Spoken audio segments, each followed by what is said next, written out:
taking on the big shots and working hard to get you answers.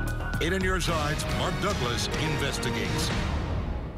Tonight we are learning more about Michael Draka and what makes him tick. He is the shooter who killed a man over a parking space dispute.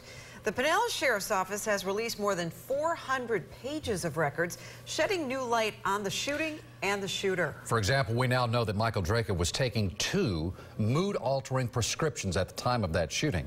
Investigative reporter Mark Douglas spent today going through some of these records, a lot of them to go through, Mark. Interesting stuff, too. He insists that he's not a fighter, but he never goes anywhere unless he's armed for one. And he consumes a mixture of psychotropic drugs and highly caffeinated energy drinks as part of his daily regime. Ever since this deadly shooting caught on camera in July, Michael Draka has been something of a mystery man. Mr. Draka, how are you feeling right now? Mr. Draka? But 400 pages of investigative records begin to reveal what makes him tick. Hours after the shooting, Draka told detectives, "I do not fight, never have been a fighter, but he always carries a hidden handgun, calls it a force multiplier, and it was loaded with hollow point bullets the day he shot Marquise McLaughlin at the Circle A convenience store."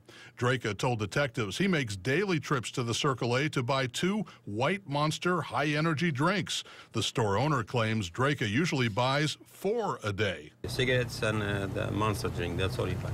Draka also told detectives he takes the anti-anxiety drug Xanax, an antidepressant called Effexor, and Trazodone for sleep. Witnesses claim he seemed calm after the shooting while almost everyone else was in a panic. Draka claimed he was tackled and blindsided by McLaughlin. "I haven't been hit that hard since I was in my 20s, Draka said. He retired 13 years ago, says he has no hobbies because he can't afford them, and told detectives one of his tattoos states, "Madness is sadness."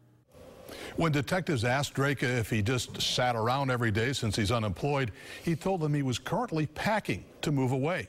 Now, it sounds like he has to leave his rental home, but he can't leave the area until he faces trial for manslaughter, and that may be years from now.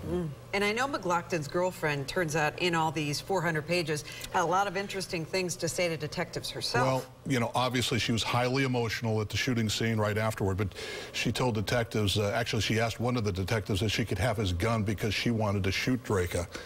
He said that wasn't a good idea. Didn't happen.